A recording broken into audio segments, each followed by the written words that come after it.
नमस्कार, मैं राहुल कठेरिया। क्या देश की राजनीति में कुछ बड़ा होने वाला है? ये बात मैं इसलिए बोल रहा हूँ क्योंकि देखिए प्रधानमंत्री मोदी जी अचानक से राष्ट्रपति द्रौपदी मुर्मू जी से मुलाकात करने के लिए राष्ट्रपति भवन जाते हैं। प्रधानमंत्री मोदी जी की चलिए सामान्य मुलाकात हो सकती है, लेकिन उसके कुछ ही घंटों के बाद गृह मंत्री अमित शाह जी राष्ट्रपति द्रौपदी मुर्मू जी से मुलाकात करने के लिए राष्ट्रपति भवन जाते हैं। भाई जब प्रधानमंत्री मोदी जी की मुलाकात हो चुकी है, तो फिर गृह मंत्री साहब क्या करने के लिए जाते हैं? तो यानी कि कहीं कोई बात अधूरी रह गई, इसलिए अधूरी बात करने के लिए गृह मंत्री साहब जा रहे हैं।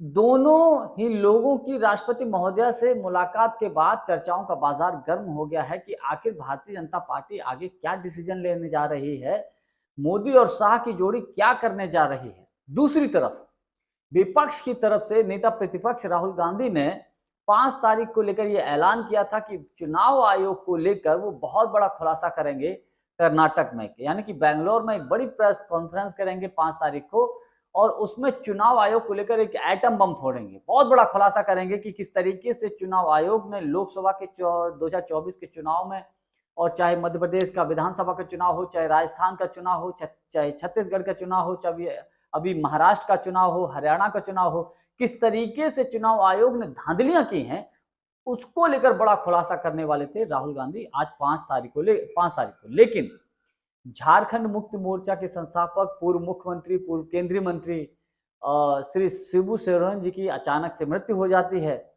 तो उसके बाद फिर ये राहुल गांधी इस 5 तारीख की जो प्रेस कॉन्फ्रेंस थी उसको आगे बढ़ा देते हैं।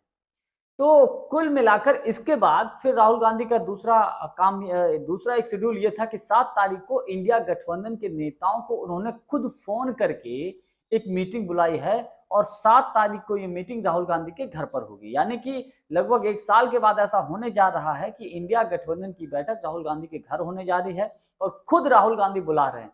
तो इसको लेकर सरकार सतर्क है। क्या सरकार में कहीं कोई कमजोर कड़ी राहुल गांधी ने पकड़ ली है? अब देखिए, अभी हाल ही में जब कांग्रेस को लेकर एक बड़ा कार्यक्रम हुआ था अभी 2-3 दिन पहले, तो उसमें राहुल गांधी ने ये कहा था कि मेरी बहन यानी कि प्रियंका गांधी कहती हैं कि तुम आग से खेल रहे हो, तो राहुल गांधी ने कहा कि हम इससे बहुत आगे जा चुके हैं। यानी कि एक बात तो तय है कि देश भर में अगर कोई एक ऐसा व्यक्ति जो प्रधानमंत्री मोदी जी के दबाए नहीं दब रहा है, यानी कि उनके प्रेशर में नहीं आ रहा है, तो वो सिर्फ और सिर्फ एक ही शख्स है, वो है राहुल गांधी।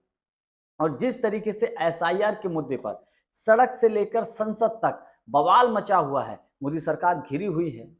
अब देखिए 5 तारीख को राहुल गांधी प्रेस कॉन्फ्रेंस करने वाले थे, तो क्या 5 तारीख के दिन अगर राहुल गांधी प्रेस कॉन्फ्रेंस करते, चुनाव आयोग को लेकर बड़ा खुलासा करते, तो पूरे दिन मीडिया पर, सोशल मीडिया पर राहुल गांधी छाए रहते। तो इस प्रभाव को कम करने के लिए क्या मोदी सरकार कोई स्टेप लेने जा रही थी? अब लेकिन चूंकि अचानक से आदरणीय शिबू सोरेन जी की मृत्यु हो जाती है, तो फिर मामला पोस्टपोन्ड हो जाता है। हो सकता है ये भी हो, और हो सकता हो कि मोदी जी को भी ये एहसास हो गया हो कि राहुल गांधी ने जो अभी घोषणा की, राहुल गांधी ने जो अभी बात की, केवल 15-20 सांसदों की बात है। 15-20 सांसद और आ जाते तो सरकार गिर जाती। तो क्या मोदी जी को ये एहसास हो गया? कहीं ऐसा तो नहीं कि चंद्रबाबू नायडू का जिस तरीके से रुख वर्तमान समय में है, कहीं उनको शंका हो रही है, कोई बड़ा खेल तो नहीं हो जाएगा?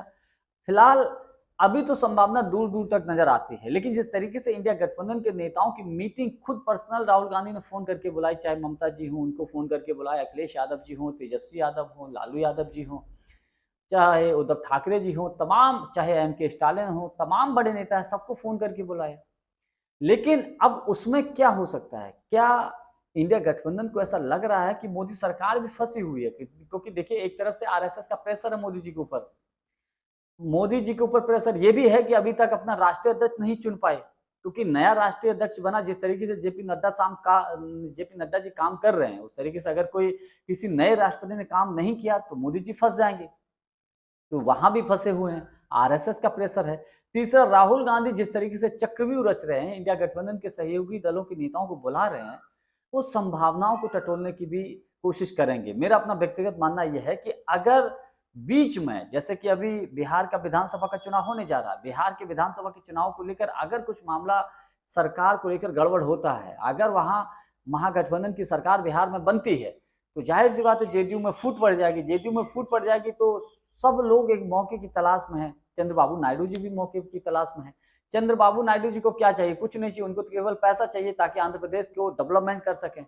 वो इंडिया गठबंधन के लिए भी जाने में गुरेज नहीं करेंगे, क्योंकि जिस तरीके से उनके संबंध हैं इंडिया गठबंधन के नेताओं के साथ, चाहे वो तेलंगाना के मुख्यमंत्री रेवंत रेड्डी हो, जो उनके ही चेले हैं, उनके ही शिष्य हैं, वो कांग्रेस के वहां से मुख्यमंत्री हैं, M.K. स्टालिन जो कि तमिलनाडु के मुख्यमंत्री हैं, उनसे उनके बेहतर संबंध है। तो कुल मिलाकर चंद्रबाबू नायडू भी मौके की तलाश में है।